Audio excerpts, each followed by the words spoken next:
Good morning everyone, welcome to the channel. Alfie's here, it's your host. So ayan, welcome guys. This is first episode ng ating vlog right now. So ayan, naisipan na rin natin mag-start na so welcome. So ito yung start ng ating vlog, which is a POV series. So dito natin dito ko upload yung mga biyahe natin regarding sa Lalamove and Transportify. So makikita niyo yung buhay ng pagiging driver. Okay. So time check, ano oras na ba? 10:44. Actually late na akong kapag start ngayon dahil medyo natanghali tayo ng gising. Tayo dyan. At saka mayroon din akong dadaanan sa San Juan City. So kailangan ng goal natin ngayon is makakuha ng booking papuntang San Juan City. So luckily nakakuha tayo ng booking malapit lang dito sa amin, Queens Rom Pickup, 2 kilometers away. Papunta naman to ng Matandang Balara sa Quezon City, which is medyo malayo-layo sa pero intended natin na San Juan City, pero okay lang. At least meron na tayong panggas kasi pulling to. Swipe ko pa ng kailangan na swipe. Oh well, mas okay na to kaysa wala. So hanap tayo ng kasabay. Okay, dahil nasabi naman ng pickup natin na motor siya, pero chassis lang naman sa yung mga makina. So meron pa tayong tawag dito, space nito panigurado. Okay. So update ko kayo pagka na-pick up na natin yung first booking natin for today. Alright, let's go!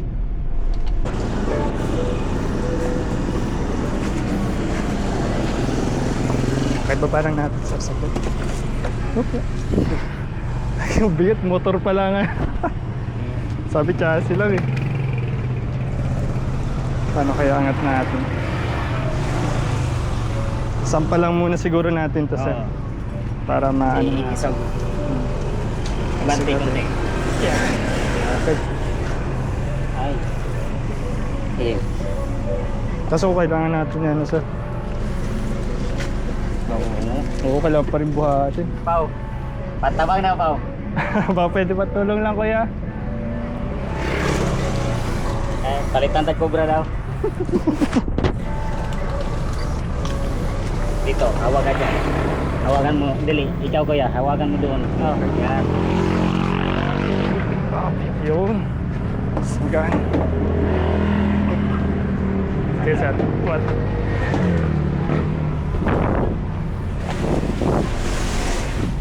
Okay, salamat po. Mas pagal pag tatlo.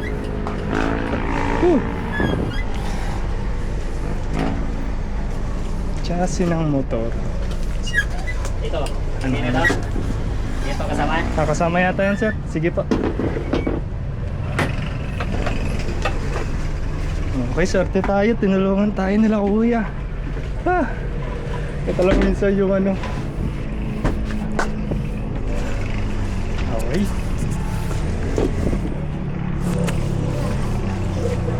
Okay na ma'am. Ay, oras sir. Di pa po, pwede po kang matawagan. Sige ma'am, tawagan ka po.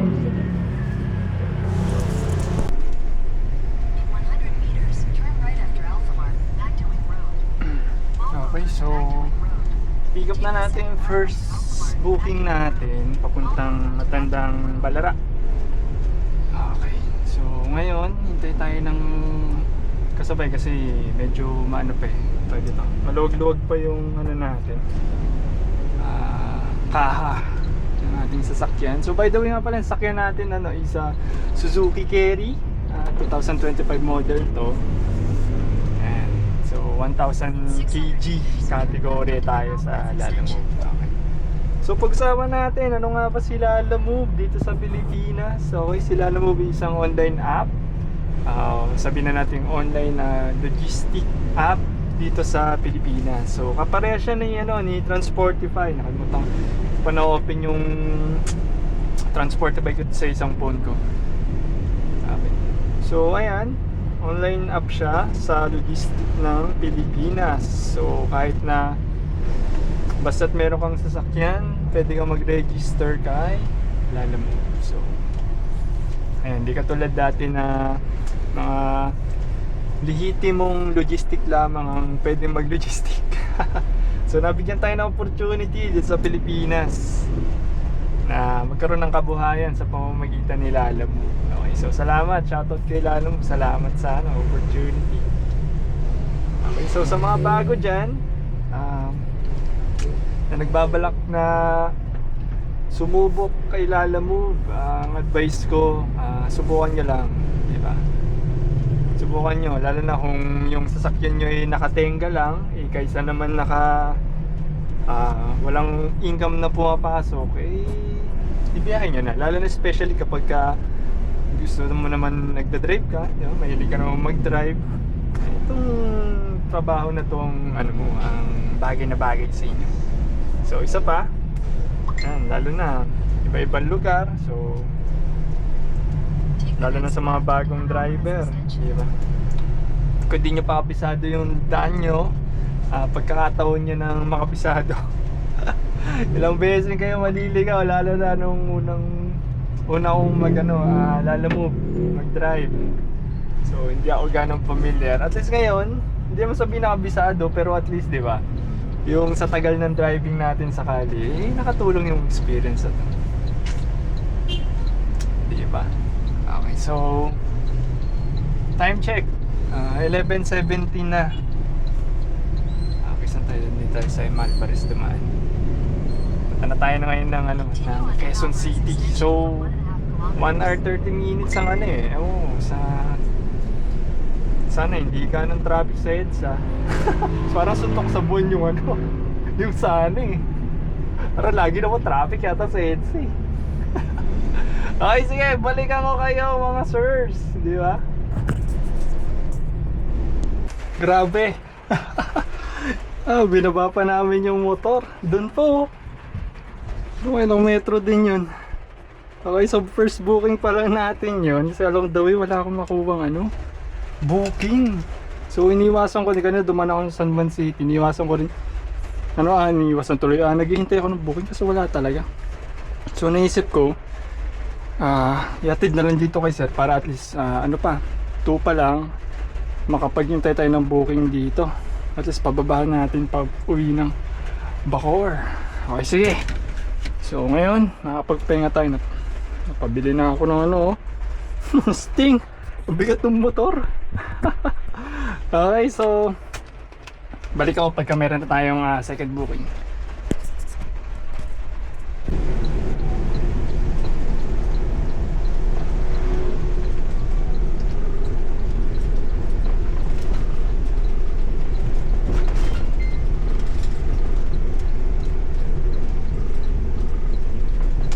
May nakuha tayong second booking dito sa Banlar to.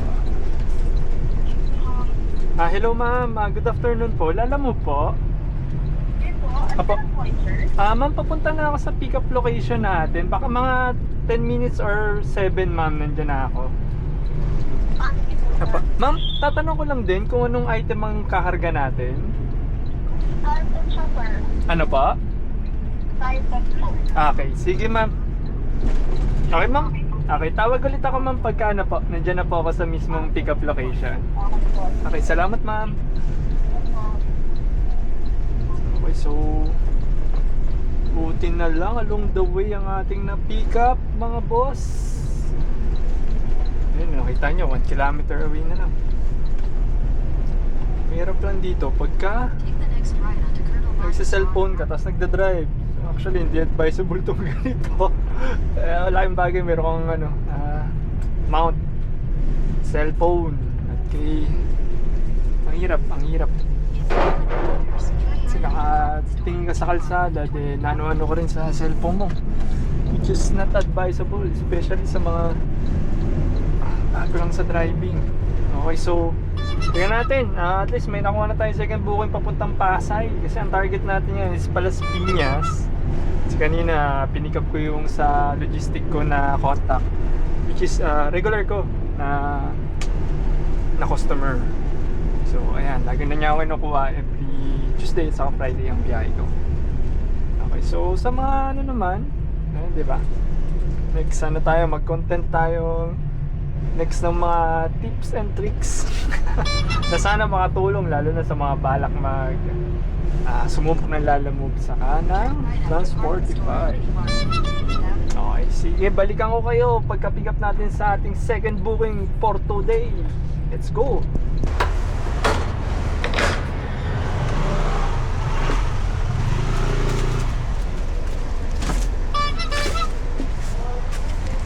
Mabigat yan, sir? 20. 20 kilos na transfer.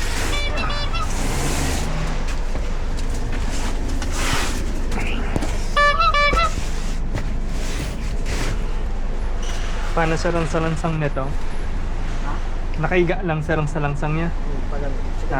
Pag ganito? Hindi, pa higa. Kaiga pa rin, okay. Ano ko lang para ano natin? Para pa yun. Kaya pala. Akala ko babasagin yung ano, pero mabigat siya.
Yung ano pa?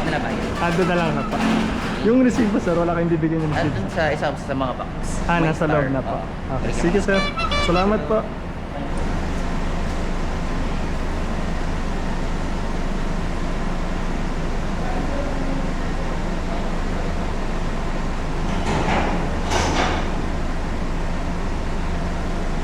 Medyo may signal. Ganun.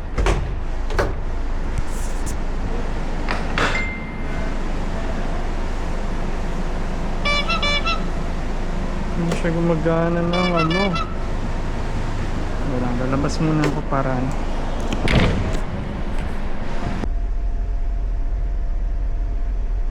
Okay, so kararating lang natin dito. Nasa Senate of the Philippines pala tayo ngayon. Okay, so tawagan ko si ma'am. Main entrance. Laki na ano.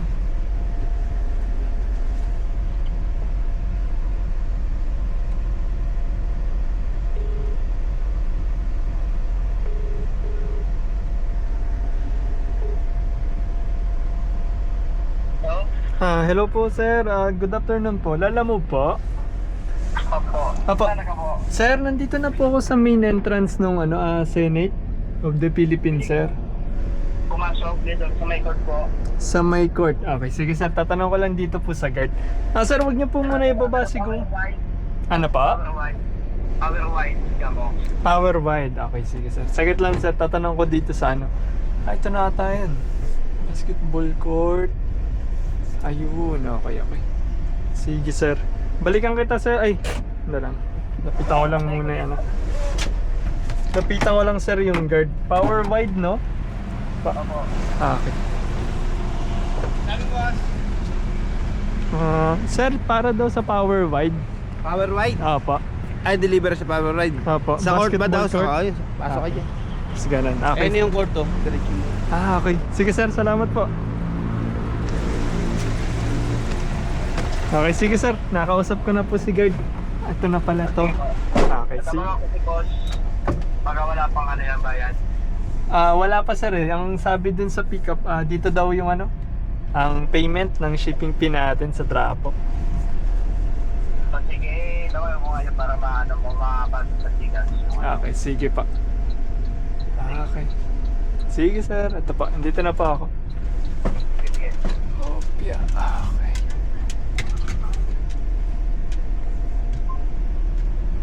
Okay, nasa Senado tayo, mga sirs. Sige, ang ano natin ito. So, basketball court, ito mismo. Turn right, then slide right. Subukan kong patalikod ng ano natin. Parking. Ito na, ito na. Okay.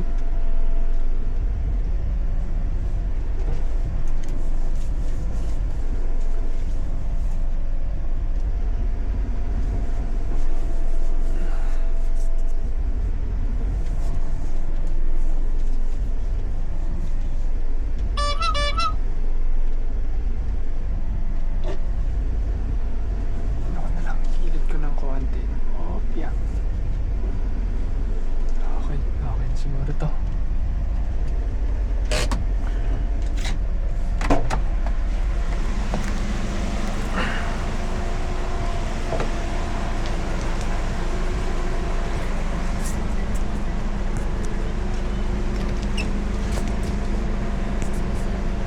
kilos din natang ano? Isa? Mga bense. Oo. Mas mahirap magbaba kapag nasa loob ka ng sasakyan. Kasi yung form ng likod. Ito sa akin.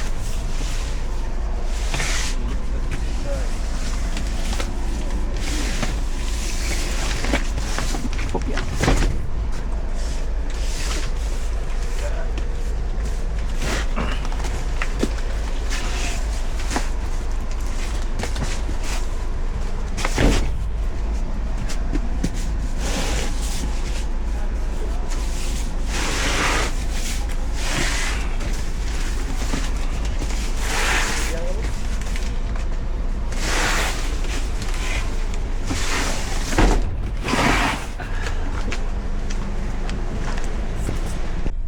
Okay. So, naibaba na natin yung second booking natin. Ito, sakto kanina naghihintay ako sa payment niya, sir. Nakakuha ko ng booking. So, Palas Piñas to. Saktong-sakto. Sa kailangan natin puntahan. Okay, so tawagan muna natin yung pick up location. Okay, ganun. Ay, ba't nga? Wala siyang number na nakano. So, yun sa nag-book lang na. Sige, ito muna ang kontakin natin yung nag-book. Confirm muna natin. So, sa mga lalo move, ano natin dyan, confirm nyo muna yung booking bago kayo pumunta. Ayan. Hello. Hello sir, good afternoon po. Lalo move po. Yes, so, papa po. Sir, papunta pa lang ako sa pick-up location, sir. Baka mga Ano? 5 minutes or 10 minutes po dating ko. Sige, pagdating yung pasok ko lang dun sa restaurant system. Okay, sige sir. Sir, anong item pala sir ang kakarga natin? Electrical materials na naman yun. Electrical materials. Materials lang. Okay, sige po sir. Punta na po ako. Okay, Okay, salamat sir. Okay, mabait. So, yan pa lang. Masusukat mo kung maayos yung customer o hindi. Sa pag-uusap pa lang. So, blessed naman tayo. Mga customer naman natin, maayos naman lahat. Okay, so let's go. Punta tayo sa third booking natin para pagkatapos natin mag-drop sa Las Piñas eh. Tingnan natin kung meron pang booking pa ba ko. Malay natin. Okay, sige. Update ko pagkatapos ko i-pick up ang ating third booking. Let's go.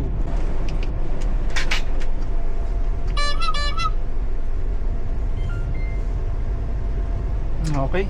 So na-pick up na natin yung third booking. Ang matindi dito sa third booking na to, puro electrical material saka may mga tubo. So ayan. Medyo alalay ako. Although stable naman siya. So nakakatakot kapag matalbog ako. So ano natin, alalay tayo pagkadating sa mga ganitong bagay. Ano na mga malulubak ang daan. So itong third booking, saan ba tayo? Mula Pasay papuntang Las Piñas. Malapit lang to sa ETC. So tingnan natin. sa map man. Wala naman tayo ng ano na expressway. Sigurado naman yan. Hindi ko na naitawag kay sir, pero usually sa mga ganitong klaseng kumpanya, gusto nila mabilis ang service. Kailangan nandun agad. So, matik yan. Papa-SREX tayo. Napakalaki ng mga budget ng mga yan.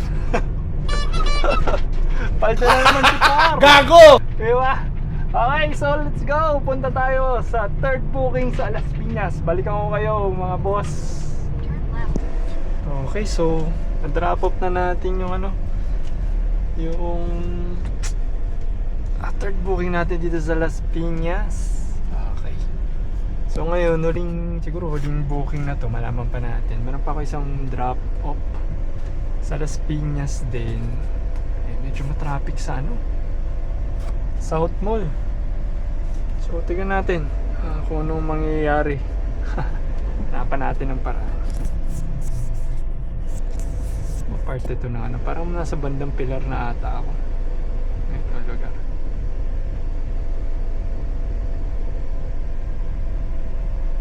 Ito pwede ata. Okay, time check. Natrap na natin yun, no? Tapos natin dito. Time check is 7:36. Dito ako ngayon sa ano, sa Las Piñas. So,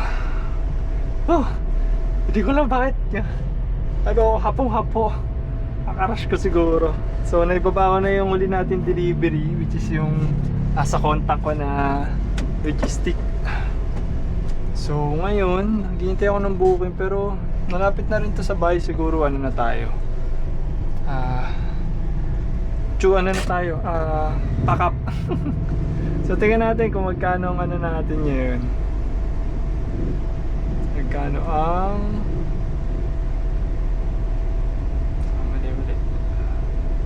magkano ang ating kinita ngayong araw? Mas labayin ba tayo mag-load?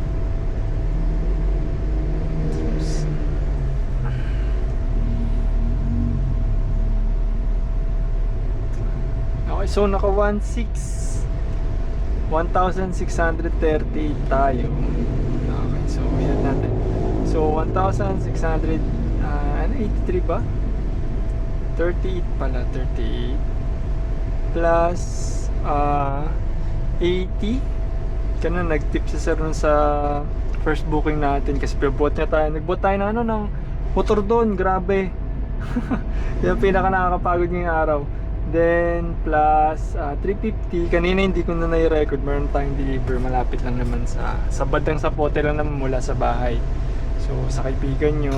Then this Gago! ano is yung sa logistics, so which is yung 600. So ayan, ngayong araw naka 2,668 tayo. Then kaltas nyo yung pagkain natin kanina na 40 plus yung sting, so 2,000. Ngayon estimate natin sa mga gas, half tank na pero may nagamit na kasi ako, pero feeling ko nasa ano to, nasa 800 or 700 na gas. So ayan, meron tayong 1,500 na kinita ngayong araw, di ba? Not bad. Actually hindi pa to sagad kasi hindi ako nakakapag double booking. So subukan natin ulit sa mga susunod na episode. Okay, so salamat sa mga viewers natin dyan. Dito na nagtatapos ang ating vlog ngayong araw na to. Hanggang sa muli. Bye bye.